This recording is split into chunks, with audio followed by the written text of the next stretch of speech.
नमस्कार, बहुत स्वागत है आपका। आप देख रहे हैं गणेशा धर्मा सन्मार्ग। शनिदेव की साढ़े साती वर्तमान में आपके छाती पर चल रही है।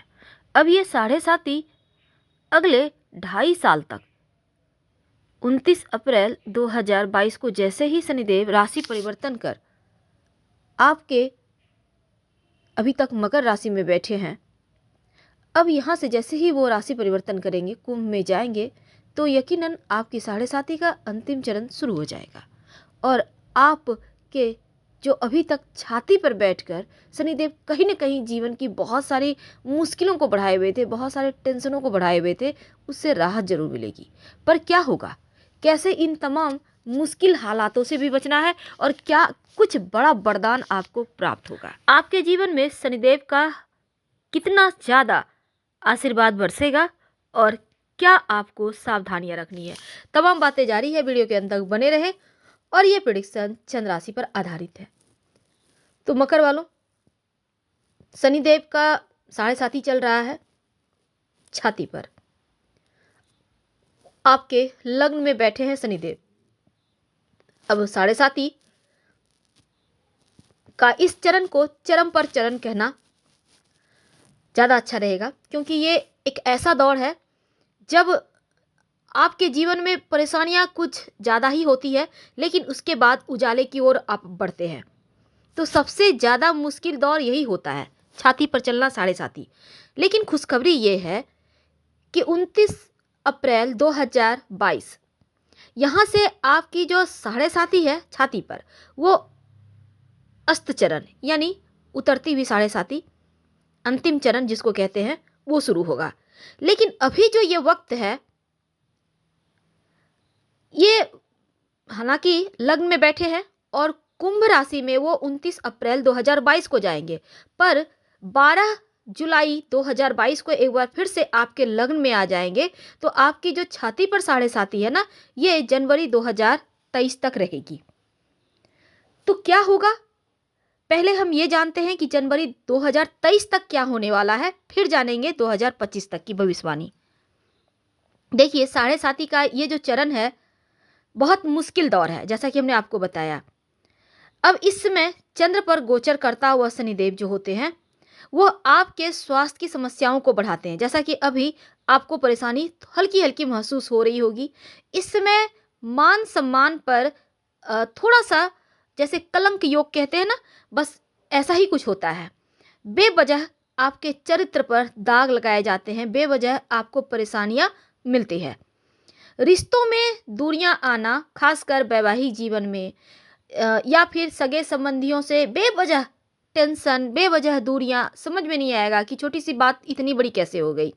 तो ये समय ही कुछ ऐसा है, आपकी जो मानसिक टेंशन है वो बढ़ना, मानसिक शांति खो जाना, और ये सभी चीज़ें कहीं ना कहीं आपको एकदम से ऐसे हालात में फंसा देता है, लगता है जैसे आप अंधे कुएं में फंस चुके हों। हालांकि आपको लग रहा होगा कि सफलताएं मिल नहीं पा रही, कठिनाई आ रही है, बहुत मेहनत करने से थोड़ा सा आपको मिल पा रहा है। लेकिन एक बात है, अगर शुभ स्थिति में आपकी कुंडली में शनिदेव बैठे हो तो थोड़ा कष्ट कम होता है। कष्ट तो होगा पर थोड़ा कम होगा।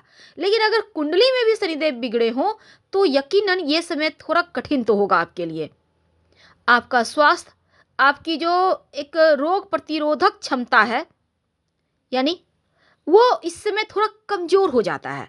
यानी ज़रा सा ठंड हवा में निकले नहीं कि सर्दी हो गया, ज़रा सा ठंडे पानी से हाथ पैर धो लिए, नहाए नहीं कि बुखार हो गया। कहने का मतलब शरीर अंदर से थोड़ा कमज़ोर पड़ जाता है। मेहनत ज़्यादा करना होता है, फल कम मिलते हैं। अब आपका चूंकि पहला भाव जो लग्न है, जहाँ शनिदेव वर्तमान में बैठे हैं, 2023 तक रहेंगे, अगर 2 महीने को छोड़ दें तो जनवरी 23 तक। तो क्या होगा ना, लग्न का मतलब होता है आपका व्यक्तित्व, आपका स्वास्थ्य। इसलिए जब शनिदेव लग्न जहाँ बैठ गए हैं, उनको तो थोड़ा सा आपको ख्याल रखना होगा। तो ऐसे में अपने स्वास्थ्य का आपको ध्यान रखना है। नहीं तो अभी थोड़ा सा कोरोना का भी अभी चल रहा है, तो कहीं आप संक्रामक रोगों की चपेट में ना आ जाएं, कहीं वायरल जैसी चीज़ें कोई टेंशन में ना आपको डाल दे। तो ऐसे में आपको थोड़ा सा ध्यान रखना है। इसके साथ ही मानसिक टेंशन, जिसको हम कहते हैं अवसाद, बेवजह के डर, भय या फिर उसको फोबिया कह सकते हैं। होता है ना डर बहुत तरह का, क्या होगा, नहीं होगा, कैसे होगा, तो ये चीज़ें आपको परेशान कर सकती है। इसलिए आपको अभी जनवरी 2023 तक बहुत सोच समझकर कार्य को करना है और निर्णय लेने की क्षमता में भी आपकी जो थोड़ी सी हाँ ना जैसी स्थिति है, आप कहीं ना कहीं अंतर्द्वंद में हैं, तो स्पष्टता का अभाव दिखता है। ऐसे में जो भी आपको मिल जाता है उसी में संतुष्टि करना सीखें, क्योंकि अगर आप सही तरीके से चीज़ों को समझ पाते हैं तो कहीं ना कहीं आप इस कठिन समस्या से बाहर निकल आएंगे। अब क्योंकि हमने कहा कि 29 अप्रैल से लेकर 12 जुलाई 2022 के बीच आपकी साढ़े साथी का अस्त चरण, ये मई जून 12 जुलाई तक यानी करीब 2.5 महीने हैं। तो इन 2.5 महीने में आपको आपके साढ़े साथी का अंतिम चरण है, लेकिन एक बार फिर से जब लग्न में आएंगे तो फिर आपका छाती पर साढ़े साथी का ही प्रभाव देंगे जनवरी 2023 तक। लेकिन इसके बाद जब अंतिम चरण शुरू होगा तब क्या होगा? देखिए, अंतिम चरण जब शुरू होगा तो शनिदेव चंद्र से दूसरे भाव में गोचर कर रहे होंगे। अब व्यक्तिगत और धन, पर्सनल और पैसे, दोनों ही मामलों में सावधानी रखनी होगी, क्योंकि आपके पर्सनल जीवन में खासकर वैवाहिक जीवन, लव लाइफ, थोड़ा सा रिश्तों को लेकर आपको कठिनाइयां महसूस हो सकती है। ये समय ही कुछ ऐसा है। धन के मामलों में आपके पास सब कुछ है लेकिन फिर भी लगेगा कुछ तो कमी है। हालांकि ये कमी हर किसी को महसूस होती है, लेकिन ये इस धन के मामलों में भी थोड़ा सा कठिनाइयां देगा। अब ये साढ़े साथी के ये जो 2 मुश्किल चरण आप गुजार रहे हैं, तो कहीं ना कहीं तीसरे चरण में राहत तो मिलेगी। अब आप पहले की तुलना में थोड़ा खुश रहने लगेंगे, पहले की तुलना में थोड़ा सा प्रसन्नता महसूस करेंगे, लेकिन फिर भी आप एकदम से आज़ाद नहीं हैं, क्योंकि जाती हुई साढ़े साथी व्यक्ति को उतावलापन देती है, व्यक्ति को हड़बड़ाहट देती है। कहीं ना कहीं आपको जैसे लगेगा सब कुछ तो आपके कंट्रोल में है, लेकिन एक बैग लगेगा सब कुछ निकल गया, तो गलत फहमी देती है और ये गलत फहमी थोड़ा मुश्किल में डाल देगा। इसलिए साढ़े साथी के 2 मुश्किल चरणों के बाद भले ही आप राहत महसूस करें, लेकिन गलत फहमी के कारण धन की मुश्किलें परेशान करेगी, थोड़े खर्चे बढ़ेंगे।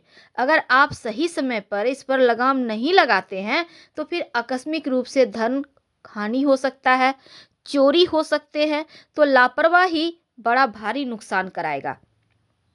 आपकी सोच कहीं नकारात्मक ना हो जाए, इसलिए आपको उत्साह के साथ परिस्थितियों का सामना तो करना है, लेकिन व्यक्तिगत और पारिवारिक तौर पर भी आपको ध्यान देने की आवश्यकता है, क्योंकि आप अगर पर्सनल लाइफ पर, घर परिवार पर ध्यान नहीं देते तो हो सकता है परेशानियां परेशान करें।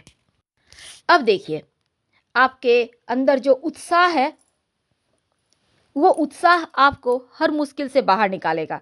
खासकर जो विद्यार्थी हैं, थोड़ा सा भटकेगा मन। वैसे भी मकर वाले जो बच्चे होते हैं उन बच्चों पर माता पिता को थोड़ा एक्स्ट्रा ध्यान देना चाहिए, क्योंकि ये बच्चे बड़े ही सॉफ्ट होते हैं, कोमल होते हैं, तुरंत ही गलत संगति के शिकार हो जाते हैं, जल्दी भटकाव की तरफ आकर्षित होते हैं। इसलिए जिन भी माता पिता के बच्चे मकर के हों, मकर राशि के, उनको थोड़ा ध्यान भी रखना चाहिए लाइफ टाइम।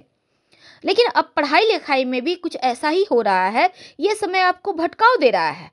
तो आप चाहते हैं कि अभी तक आपने जो भी मेहनत किया है वो कम से कम आपको मिलता रहे, तो आपको मेहनत तो फिर से करनी है, परिश्रम और करना है, ताकि चीज़ें आपके पक्ष से, हाथों से बाहर ना फिसले। अब ये जाती हुई साढ़े साथी, जैसा कि अभी हमने कहा कि आपको उतावलापन देता है, तो उतावलापन यानी हड़बड़ाहट। तो इस समय अगर आप जैसे कि धीरे धीरे जो भी आप कार्य करेंगे उसके फल आपको थोड़ा विलंब से पर प्राप्त होगा, जरूर अच्छे मिलेंगे, पर धीरे, थोड़ी लेट लगेगी। पर इस समय खतरा भी होता है, जैसे कि आप वाहन चला रहे हैं, खुद से ड्राइव कर रहे हैं, तो सावधानी रखें। संभव हो तो उतरती हुई साढ़े साती के समय नॉन वेज, अल्कोहल से दूरियां बना लें। अब मान लेते हैं बहुत सारे घरों में ये बस खाने के ही होते हैं, तो लोग खाते हैं, तो हम ऐसा नहीं कहेंगे आप छोड़ दें, लेकिन कोशिश करें कम खाने की और शनिवार के दिन पूर्णतया सात्विक भोजन खाएं। तो आप चाहते हैं कि शनिदेव का जो बुरा प्रभाव है वो कम मिले, बुरा प्रभाव कम हो, तो आप मांस, मदिरा, अल्कोहल से दूर रहें। और अगर आप समझदारी से, धैर्य के साथ काम करेंगे तो चीज़ें आपके पक्ष में धीरे धीरे आ ही जाएगी। लेकिन अगर आपके घरेलू या धन की बात करें तो छोटी मोटी समस्याएं तो आती रहेंगी, पर अपने बुद्धिमानी से आप चीज़ों को बेहतर कर पाएंगे। क्या करें उपाय कि सब कुछ अच्छा हो जाए? एक तो रोज शाम में ओम संग शनिश्चराय नमः इस मंत्र का जितना ज़्यादा जप करेंगे उतना ही अच्छा होगा, क्योंकि आपके ही राशि के स्वामी हैं, उनको बल आप प्रदान करते रहें। दूसरा, शनिवार के दिन अगर कष्ट ज़्यादा हो तब एक स्टील की कटोरी, नई कटोरी लीजिएगा, छोटी सी ही लें, कोई दिक्कत नहीं है। उसमें सरसों का तेल लें। शुक्रवार के दिन रात में अपने बेडरूम में सिरहाने रखकर सो जाएं, यानी पलंग के नीचे, चौकी के नीचे। शनिवार के दिन इस तेल में अपने फेस को देखें, छाया देखना जिसको कहते हैं, और किसी गरीब व्यक्ति को दान कर दें, किसी पास के पीपल के पेड़ के नीचे रख दें या मंदिर में रखाएं कटोरी के साथ ही। 3 शनिवार कीजिएगा, कष्ट कम हो। और इस दान को छाया दान कहते हैं। ये दान करने से जीवन की मुश्किलों से आप बाहर निकल आएंगे, और जो 7.5 का निगेटिव प्रभाव है ना, वो आपको उतना परेशान नहीं करेगा। वैसे उतरती भी 7.5 उतावलापन भी देता है, इससे भी आपको बचना है। धन्यवाद, हम फिर मिलेंगे।